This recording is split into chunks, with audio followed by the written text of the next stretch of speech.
Nollywood and Jesus, the unholy alliance against witches. Before I introduce the meat, I would like to spend a little time talking about the various forces and experiences that make this material so interesting to me. That is, what patches on my Velcro wall, I realize with 20/20 hindsight, this research sticks to. The Velcro wall is an image that has evolved over the past several years and has spread from my freshman writing courses to everything I teach. Early in the semester, I introduced the concept of schema, defined by Webster's as, quote, an underlying organizational pattern or structure, a conceptual framework, and its importance to successful communication. I want them to understand that no single act of communication can or should contain within itself all of the elements necessary to understand it, because so much depends on what the reader or listener already knows. At the most basic level, a text written in Chinese, however excellent and eloquent in itself, will be incomprehensible to a reader whose schemata do not include that language. A large part of the challenge of writing, therefore, involves figuring out what your audience's existing knowledge, interests, passions, and prejudices do or don't already include, so that what you have to say can add to by building upon what is already there. Because we sometimes find it easier to connect with images than with abstract concepts, I propose the following.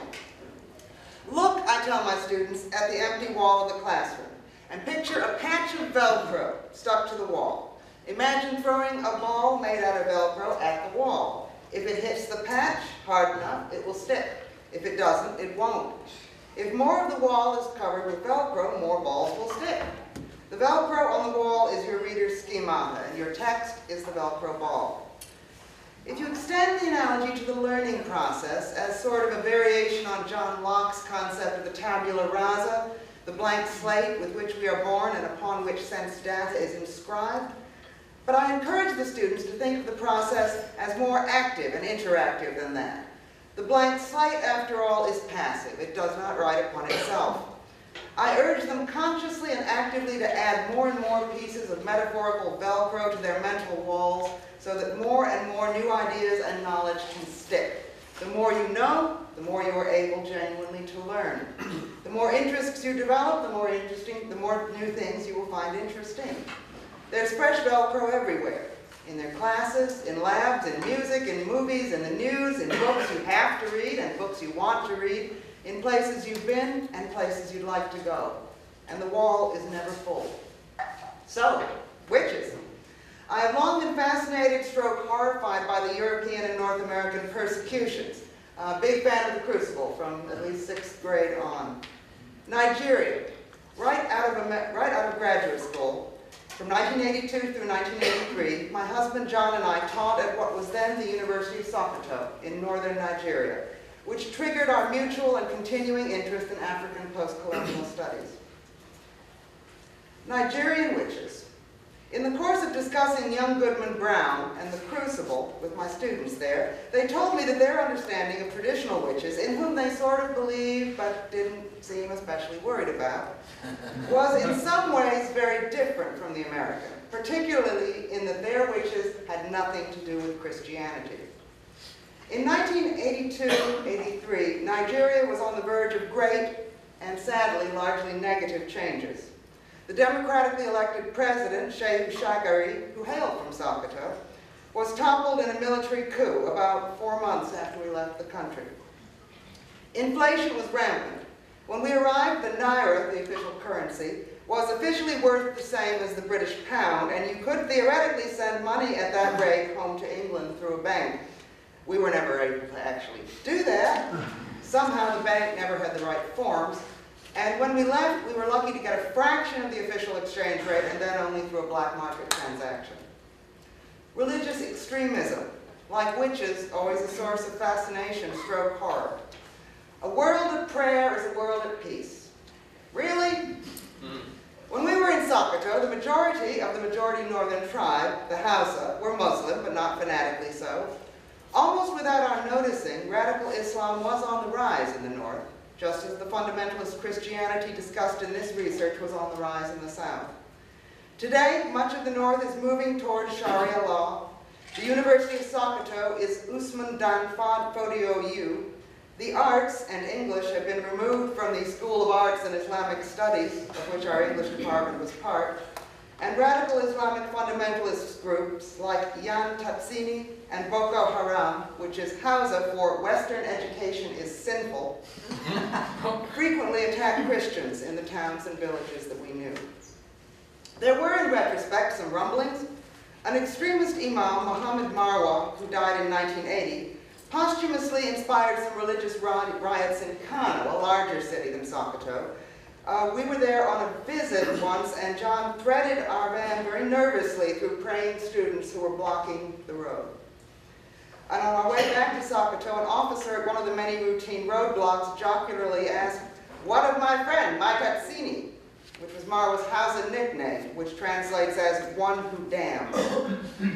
Worst of all, shortly before we left the country, our favorite bush bar, Ike's, had to close. The original property owner was Muslim. He had no problem with his tenant selling beer, but he died, and his more observant heir terminated the lease. Technology. Nollywood productions are dependent on direct-to-video DVD, so our time there predated that phenomenon. But we did see our first ever VHS in Sokoto. A British contractor, Chris Nutty Smith, invited a gathering of expatriate contractors and teachers and set up a TV on a table in his yard where we watched Raiders of the Lost Ark. I vividly remember the thrill of being able to watch Indiana Jones shooting the guy with the fancy swordplay again and again. Teachers couldn't afford video players, nor were they widespread in the indigenous community. And there must have been some remnants of the pre-Nollywood Nigerian cinema production, because on another visit to Kano, we were intrigued by a movie poster depicting a man in full Hausa traditional dress, the Baba Raiga, a very elegant, full-length white robe, fighting off a pussycat. The teaser was, "The birds die and the cats take over, agents of darkness, death, and destruction." The next generation. Both of our grown children have inherited, in their different ways, our post-colonial and other interests. When our daughter, now finishing a doctoral thesis on African writers Amos Tutuola and Bessie Head, was writing her master's history thesis at the University of Leeds entitled "The Invisible World Made Visible, Colonial Perceptions of Witchcraft in the Northern Territories of the Gold Coast, 1930 to 1950, our son, the film student, brought home Nollywood Babylon, the documentary that generated this paper. Although obviously the roots go much deeper than that. Now,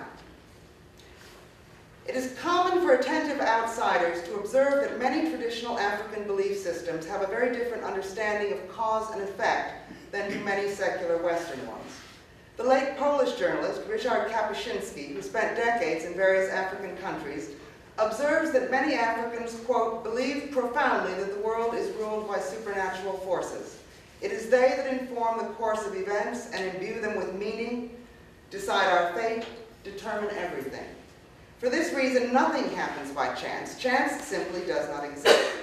If someone is killed in a road accident, it is not, as a Westerner might conclude, because his poorly maintained brakes failed, but, quote, because someone cast a spell on him. This is simple and obvious. What we do not know, however, is the identity of the perpetrator, and that is what we must now ascertain." Nigerian humanist and activist Leo Igwe says, quote, "In Nigeria, a faith in witchcraft has been here for centuries. There is this belief that when something happens, there is a spiritual entity behind it." Kapuscinski identifies two distinct forms of traditional magical influence. The, quote, "career wizard," for whom the casting of spells is a learned profession, a craft, and a source of livelihood, and the witch, the, quote, "more dangerous. Neither his appearance nor his behavior betray his nature. He does not boil potions, prepare poisons, and perform incantations. He acts by means of the psychic power with which he was born. Malefaction is a congenital trait of his personality. The fact that he does evil and brings misfortune owes nothing to his predilections. It brings him no special pleasure. He simply is that way." It's interesting that Kapuscinski uses the masculine pronoun, since the majority of the adults accused were women, particularly older women, whereas the majority of professional wizards were male. Eleanor Rooks, in her master's thesis exploring colonial perceptions of witchcraft in Ghana, 1930 to 50, also points out the distinction between professional and natural magic makers. Quote, understanding the mutability and mobility of the soul is important for discussing witchcraft, which involves a complex interaction between the spiritual and the physical. Although in everyday usage, the term could be applied to other forms of bad magic involving the malicious use of medicines or charms, strictly speaking, witchcraft is, according to anthropologist Margaret Field, wrought solely by the silent, invisible projection or influence of the witch. According to many beliefs, these attacks could be unconscious, often directed against those closest and dearest to the witch, making them, Field writes, incomprehensible and therefore the more sinister. Although misfortune traditionally can be caused by a witch, sudden good fortune is more likely to be the result of a ritual, spell, or charm provided by Kapuscinski's career wizard. Similarly, these professionals could help to identify the witch, to remove the witch's curse, and even to cleanse the witch herself. Rooks describes a scene recorded by Tate, a colonial administrator. Quote, when in 1955 a Dagomba chief and his elders invited seers, 5 women and 1 man, from the Nana cult to Nanton, the village where Tate was based, they ended up accusing nearly 40 middle-aged and older women of being witches. The accusations were a village event. The men shouted for the women to gather in the space in front of the chief's compound, and then the seers danced among them, spinning and shaking their heads, inducing a dizzy, excited, trance-like state. The man would fall to the ground at a woman's feet, kicking his legs in the air, and the women would lead her across to the other side to stand with the rest of the accused. The aftermath of this incident was that the accused visited the Nana shrines, drank a curative medicine, the village paying for the services, and returned home a couple of days later, refreshed and restored. Not all traditional accusations, of course, ended so happily. Witches were sometimes killed or driven into exile. However, although there are certainly similarities with European and North American witch beliefs, pre-African witchcraft was a different animal, and indeed often involves turning into animals or birds. It was not a deliberate choice and direct inversion and defiance of established religious belief, did not involve worshiping and serving God's mortal enemy, and did not incur internal damnation or consignment to a physical hell. Alien concepts in any case. Christianity, in particular, the increasingly popular, increasingly large, and increasingly profitable evangelical and Pentecostal churches in southern Nigeria and other parts of Africa, has changed this formula by melding old mythologies with Christianity and fueled an increasing surge of interest and source of income in the sometimes violent exorcism and casting out of demons, called deliverances, and the detection and persecution of witches. A particularly disturbing element is the tendency to accuse children, sometimes as young as 2 or 3 years old. A 2012 article in the South African Mail and Guardian about humanist Leo Igwe's work says that, quote, stigmatized children are tortured by being bathed in hot water, branded with hot irons, locked up in dark rooms for months, chained in prayer houses, and put through toxic exorcism rituals. There are cases of children poisoned with a local berry called isere, calabar beans, or being beaten, stabbed, or starved to death. These abandoned children are also tempting prey for traffickers. According to Igwe, the witchcraft accusation is poison. The minute it gets into a family, the family bond breaks down. Automatically, it contaminates relationships, no matter how strong they are. It turns a child into an enemy, and not just an ordinary enemy, an enemy of the most vicious kind. Saving Africa's Witch Children, an influential 2008 documentary made for BBC Channel 4 and shown in the US on HBO 2, quote, follows the work of Gary Foxcroft, a 29-year-old Briton who works to save these vulnerable and innocent children through his charity, Stepping Stones Nigeria, which raises funds to aid orphans living in the Child Rights and Rehabilitation Network, CRIRN, shelter. Observes Nigerian Sam Itoma, who runs the shelter and cares for more than 150 children, quote, putting a traditional local religion together with Christianity makes nonsense of it. Says Foxcroft, it's an absolute scandal. They're taking the teaching of Christ to exploit and abuse innocent children. Why is the problem so endemic? According to Igwe, quote, the underlying causes of pervasive superstition in the South are complex, Societal conditions like poverty, a lack of social services and medical care, declining educational standards, and a high degree of religious indoctrination all play their part.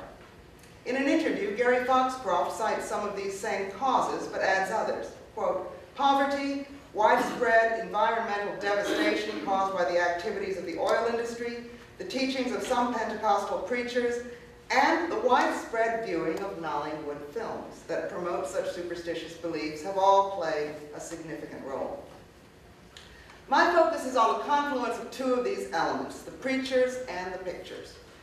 The increased incidence of accusations of witchcraft and demonic possession coincide with the exponential growth of the evangelical churches and Nollywood, the name for the thriving Nigerian movie industry. An expatriate Nigerian journalist, Chika Odua, who was contemplating return to Nigeria, blogged in December 2012, "Everyone seems to be losing the war against witches. A crippling brand of Nigerian religiosity promotes a myth that witches and spirits are the source of all one's problems.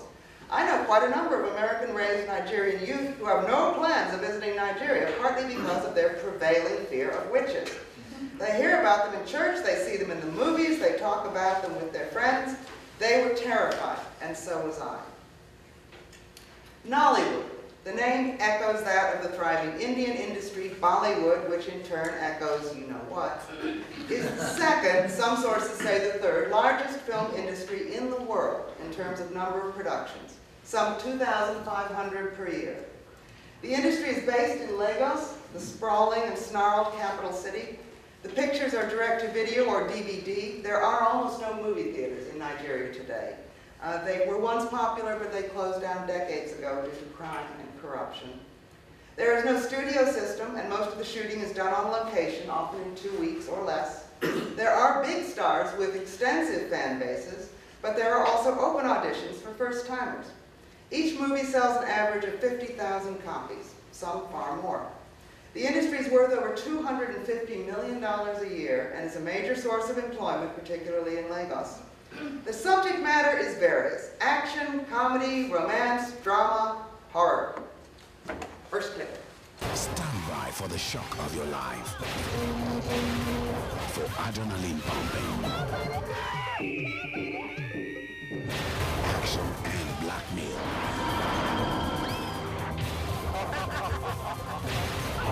Real Australian blockbuster.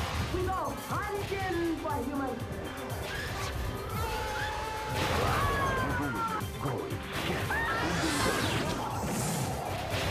You only need to see it to believe it. Now on video. The movies are enormously popular with Nigerian and other African audiences both at home and abroad. The 2008 Canadian documentary, Nollywood Babylon, in the 2008 Canadian documentary, Nollywood Babylon, several interviewees celebrate the homegrown nature of the material and how the movies reflect real-life problems, provide hope and inspiration, and draw upon traditional folkloric beliefs and tales, connecting the ancient and the modern. Actress Uche Jumbo says Nollywood is, quote, Africans telling African stories. Poet-writer Odia Ofimun says Nigerians are strong in storytelling, and it's more exciting when the stories you tell are your own stories. Actor Bob Manuel Udoku says, in Nollywood, we tell it the way it is. A prolific director, Lancelot Imosen, the 2007 filming of whose 157th movie, Bent Arrows, is featured in the documentary, explicitly connects Nollywood to the African oral tradition, the stories passed from generation to generation. In the oral tradition, the process of a father telling a child a story was purely an African concept. A father creates a visual image of a story to the children and passes it on. That generation also passes it to the other generation. So the West always wanting us to do film the way they do is a mistake. And I pity all the African countries that want to follow the West in their form. He expresses contempt for the type of African cinema distributed through California newsreel, which is shown only in film festivals and American university classrooms, including mine. It cannot be sold. No African will pay a dime to see it. An overtly Christian message is part of roughly 20% of the releases, and juju, witchcraft, and black magic are popular themes. Lancelot is the son of a traditional healer, but also a born-again Christian who begins and ends all filming with prayers. Bent Arrows deals with incest, abortion, revenge, and blackmail rather than black magic, but he says, I don't see what's wrong with doing a film on witchcraft. Does it not exist? It does. Juju, voodoo, rituals is an integral part of a lot of Africans. If you're not doing it, maybe your parents are into it. If your father is not into it, your mother may be into it. That's the way it is. It's just like I said before. A lot of people are not really ready to own up. They see that as dirty. It doesn't conform with the today life. But behind the closed doors, they practice all these kinds of things. Indeed, Living in Bondage, the blockbuster 1992 video that's widely credited with kickstarting Nollywood, it was created because a businessman found himself with a large number of blank videotapes that could, for some reason, be sold more legally if they had content. And so they made the movie, and the rest was history. It deals with a money-making ritual.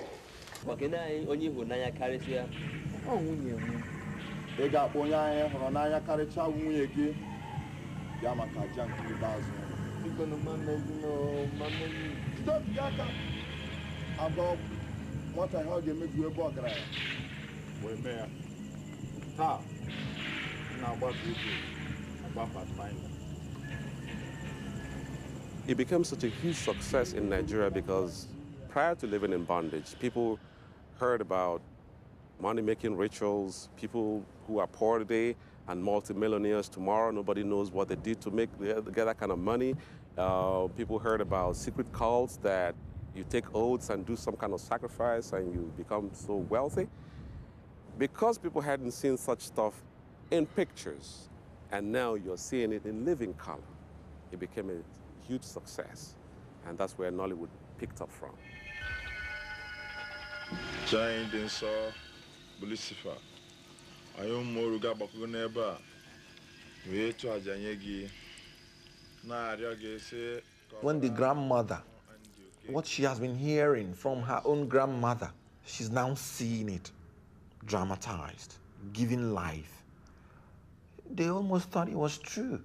That was why they wanted to see me at all costs. They said the occultic people are chasing me everywhere, that I expose them and all those things, because they felt it was true. They thought this thing was happening and somebody was like hiding somewhere videoing it. Notice that Okonkwo, the star, comments that many of the viewers took the film to be a documentary, proving the reality of money-making rituals. Film professor Onupome Okome, who teaches in Edmonton, Alberta, comments that Living in Bondage shows the growth and emergence of what we now call the prosperity gospel. The protagonist succumbs to a devilish ritual, then goes to a traditional healer, quote, and then to the church, and gets redeemed in the church. Now this is very important because the church is now taking over from the traditional system that the local people used to know. Odia Ofiman regrets that the movies aren't interrogating this synergy more critically. Quote, when you look at the films that are being made in Nigeria today, there isn't enough attempt to see the implication of the struggle between tradition and modernity for the future. They have been taken over by born-again Christianity. The evangelicals have taken over the film culture in a way that is very representative of the nature of Nigerian society today. But at the same time, a deviation from the more enlightened approach to nation building and society building that had been dominant up to the 70s. It is as if Nigerians simply fell back on some kind of line of least resistance. They fell back on traditions they had already started moving away from. And what the filmmakers are doing is pampering that tradition, because it is popular. Ofiman feels that the massive turn towards the evangelicals is the result of, quote, poverty, the massive sense of hopelessness. Everybody is looking towards salvation somewhere else. There was nowhere else to go but God. Everybody is looking for salvation, not in the production of goods and services, but in the production of heaven and earth. He points out that on the shortest stretch of road in Lagos, 25 factories have closed down and 15 of the abandoned buildings now house churches. Even as they tithe 10% or more of the parishioners' incomes, quote, the church promises you wealth. The poorer people get, the less hopeful they are, the more they wish for that extraordinary power that will take them out of the doldrums, out of penury. The church is provided. They are therapeutic agencies, not religious or moral in intent. If the films do not minister to them, they will be throwing away the sources of their income. Nollywood Babylon includes footage showing megachurch parishioners filling huge bins with naira, which are then emptied into large sacks and stuffed into vans. If the churches are to provide the white magic that will solve all problems, they need the adversary of black magic as the source of those problems. Movies are ideal vehicles to communicate the message dramatically. Indeed, Nollywood witches are much more colorful and visually dramatic than the silently maligned traditional witches described by Kapuscinski and Rooks. One of the most successful evangelists and film producers is Helen Okpabio, who's enormous and expanding. She now has branches in Cameroon, Ghana, and South Africa, as well as several locations in Nigeria. Liberty Foundation Gospel Ministries publishes books and produces music and films which are on sale in her megachurches as part of her ministry. Quote, "In all my films I try to preach and win souls for God. I preach and spread the message of God a lot through my movies." In Babylon, she elaborates, "Film is an aspect of my bid to reach out to the world. I am not just doing a Nollywood thing. I'm not just into the industry, but I'm there for my message, to spread my message. In a country like this, if you don't have Jesus, you can't survive. Because the government does not offer us anything. Whatever you are self-made." So the environment is littered with people like this, so they are always looking for some solace. So when these African movies came, it became like a kind of partner, a companion to many. Okpabio appears in her films as herself, coming in at the end, like a deus ex machina, the Babylon directors comment, to save the day. Demons, powers of darkness and wickedness are at work. Liberty Gospel Foundation Ministry presents Helen Okpabio and Segun Arinze in Power to Bind. See God's pastor against the prophet of doom. Demons are cast out. Principalities and their agents are destroyed. Power to bind. I will make believers, not to believe. Power to bind. The battle is the Lord.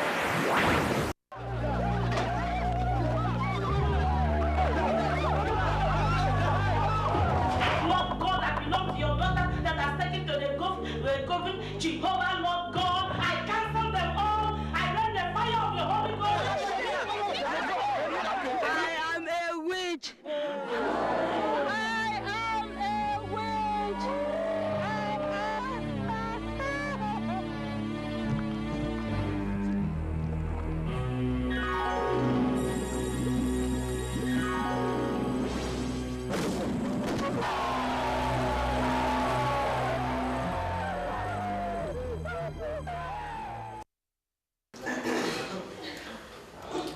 Notice that in this clip, the second clip from End of the Wicked, what we see is not, as can be the case in reality, a helpless old woman being set upon by a mob, but an evil witch, self-destructing while Pastor Okpabio looks on.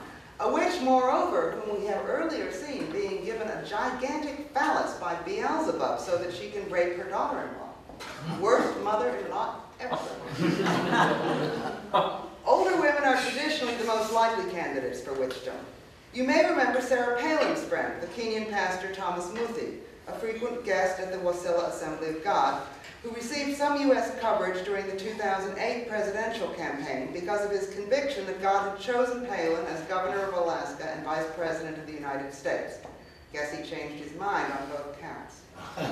Pastor Muthi got his start by identifying the source of the, quote, spirit of witchcraft resting over the place as a local woman named Mama Jane, who ran a center called the Emmanuel Clinic. Quote, after Muthi declared Mama Jane a witch, the townspeople became suspicious and began to turn on her, demanding that she be stoned. Public outrage eventually led the police to raid her home, where they fired gunshots, killing a pet python they believed to be a demon. After Mama Jane was questioned by the police and released, she decided it was time to leave town. Muthi has frequently referred to this witch hunt in his sermons as an example of the power of, quote, spiritual warfare. In many African countries, there are so-called witch villages populated by elderly women who have been driven out of their homes. Okpabio casts out demons in real life as well as in movies. Quote, what I do is preach the gospel. Now, you cannot preach the true gospel without casting out demons. There are heroin shots in Babylon of her performing exorcisms. If there have been any demons, powers of darkness, from witches, from the demons of your ancestors that have been tormenting you, tonight, Jesus, tonight is the night of revenge. One of the most disturbing ingredients in Upabio's evangelical brew is the belief that, quote, Satan has the ability to manifest himself in the bodies of children by demonic possession and make them become his servants in the form of witches.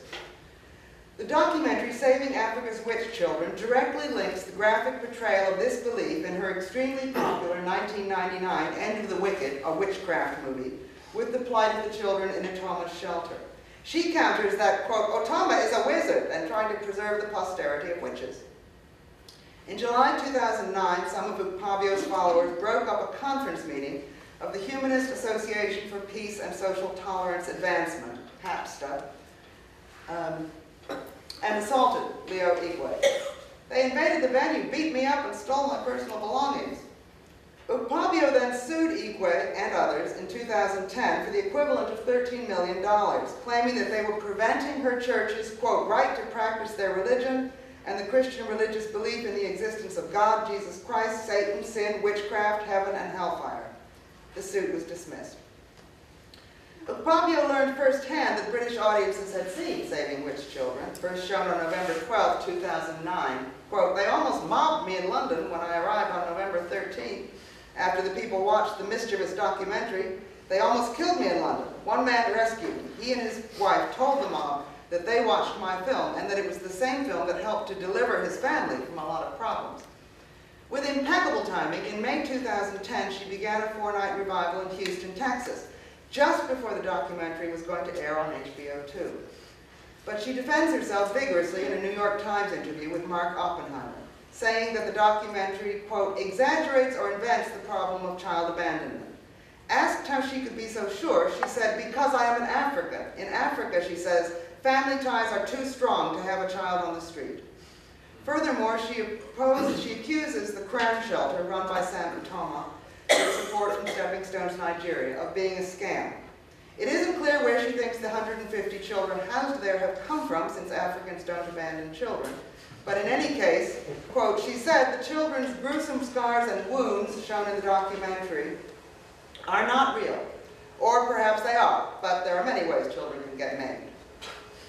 Upabio sees her movies as an integral part of her ministry, selling them in her churches and encouraging parishioners to show them to friends having problems. She defends both the movies and her book, Unveiling the Mysteries of Witchcraft. Quote, it is only this church that has written a correct book on witchcraft. And that book warns that, quote, if a child under the age of 2 screams in the night, cries, and is always feverish with deteriorating health, he or she is a servant of Satan. End of the Wicked also suggests a rather low bar for witch-like behavior. Mercy. Yes, my Lord. From today, your spiritual name is Mistake. I invoke upon you the spirit of stubbornness, stealing, lack of interest in school, waywardness, unsteadiness, bad company, and power of destruction. Blow up all electronics in your home, break plates, glasses, and then cause fever and failure to all other children in your home. Understand? Yes, my Lord. Just in case you couldn't understand all of the, well, she says that the, blah, blah, blah, blah. I invoke upon you the spirit of stubbornness, stealing, lack of interest in school, waywardness, unsteadiness, bad company, and power of destruction. Blow up all electronics in your home. Break plates, glasses, and then cause fever and failure to all other children in your home. So the child who's a witch is an immediate and direct threat to the entire family and their property. According to Upabio, quote, the film simply says if a child is greedy, the type that says, give me this, give me that, give me puff puff, akara, or sweet in school, he or she could easily be contaminated with witchcraft. Upabio also claims that there is a racist, neocolonialist strain in Western criticisms of her work. It is certainly the case that Gary Foxcroft physically is whiter than white even by pasty English standards. In the wake of Saving Africa's Witch Children, the children in Sam Utoma's prayer partly funded by Foxcroft Stepping Stones Nigeria, petitioned Akwa Ibom State Governor Godswill Akpabio, no relation, to pass a child's rights laws, making the stigmatization of children as witches illegal.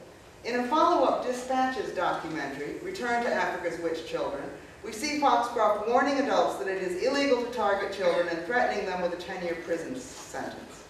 Akpabio attacks Foxcroft's charities and other NGOs as racist bullies. The truth is that the government is reacting to what these Europeans coming to feed on Africa instead of standing up and saying, no, you can't use us to enrich yourselves. Who tells them that they are the ones to solve our problems? If we have any problem that has to do with the children, why must they be the ones to give us their message and dictate to us? Have we gone to dictate to them in their country over drug addiction, promiscuity, and what have you? It is certainly the case that white Western criticism of African behavior has an uncomfortable, patriarchal, imperialist history. Unfortunately, this can be invoked by some Africans in attempts to silence legitimate British or American social condemnation of practices like female genital mutilation and witchcraft persecutions, and indeed to claim that such things as feminism and homosexuality are purely Western inventions with no relevance in Africa. During the 2010 visit to Houston, Akpabio combines the racist card with an uncharacteristic defense of End of the Wicked as fiction in the New York Times interview. Do you think Harry Potter is real? It is only because I'm African, she said, that people who understand that J.K. Rowling writes fiction would take literally Ms. Akpabio's filmic depictions of possessed children gathering by moonlight to devour human flesh. It is, however, Akpabio herself who repeatedly claims the truthfulness and therefore centrality to her gospel mission of her movies. End of the Wicked opens with the caption, "This film is coming to you by the special grace of God. There have been several near-successful attempts by the powers of darkness to stop it because of its great expositions." Babylon shows men on the street commenting on the film's accuracies. She makes us to understand that heaven is real and hell is real, cut with footage of a person burning in hellfire, a Liberty Gospels production. Predominantly in Africa, we have this belief in witchcraft that is much in operation. So the church is more or less an instrument used by God here in Africa to liberate people from the shackles of witchcraft.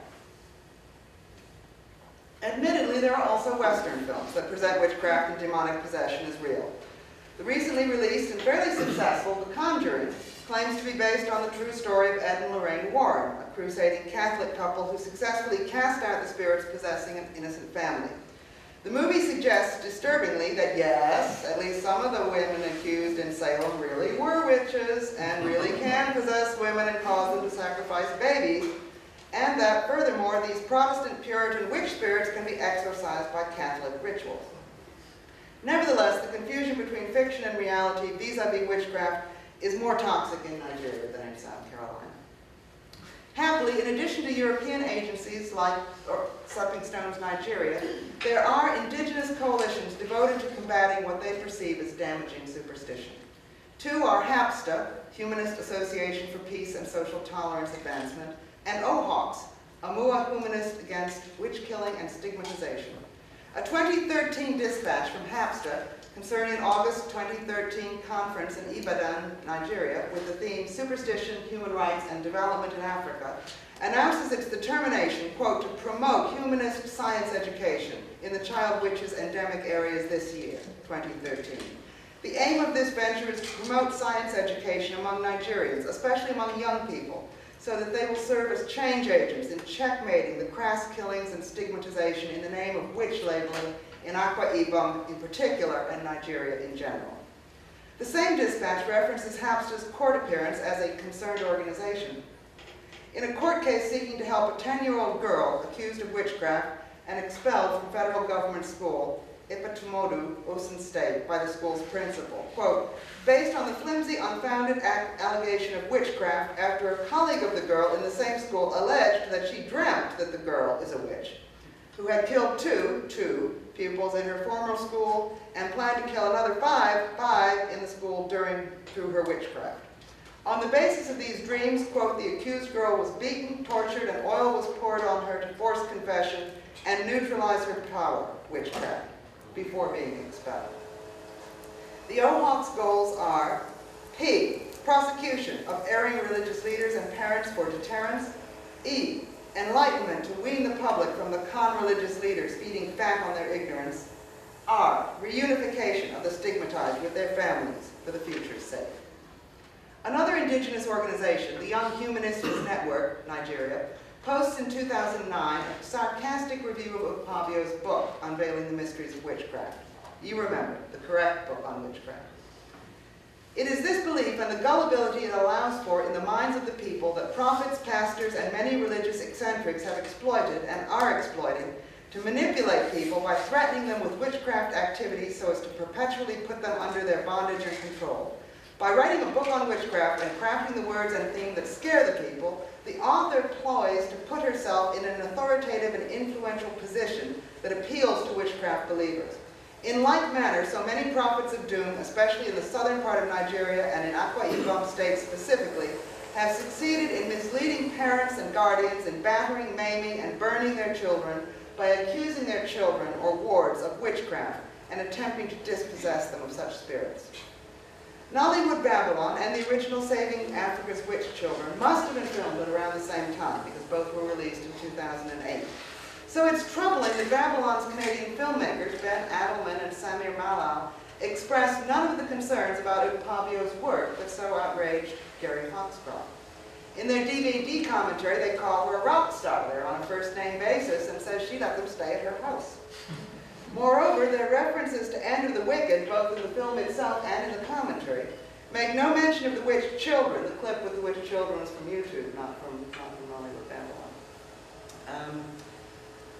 The references to the film in the film and the commentary make no mention of witch children who torment and cannibalize their parents. In an on-screen interview, Tico Benson, who directed both End of the Wicked and the 2003 Upabio vehicle Power to Bind, blames witchcraft for equipment failure in the filming of End of the Wicked. When we talk about witches and wizards, people think it's a joke, but when I was doing the movie called End of the Wicked in Calabar, we didn't know that the actual place we were recording was a witchcraft coven. In the process of the movie, all my lights stopped working, my camera stopped working, my generator stopped working, everything stopped working. Why did it stop working? Witchcraft, man. The commentary said that always gets a laugh. Having lived in Nigeria, I can personally testify that there are lots of reasons besides witchcraft that things stop working. Largely power outages and shutdowns. But clearly something, and I have been unable to discover what, though I have tried. Something changed for Tico Benson between that 2007 interview and his 2010 movie, The False Prophet, which was, quote, produced as an advocacy tool by Foxcroft's UK-based child rights charity, Stepping Stones Nigeria. The film follows two parallel stories. One follows a young girl who has been branded a witch, and the other tells of a fraudulent pastor who claims to have power bestowed by God to identify and exorcise witchcraft. The film illuminates the harsh reality faced by children stigmatized as witches, while also exposing the truth behind those who make money by claiming to be prophets, able to seek out and exorcise child witches. Fighting fire with fire.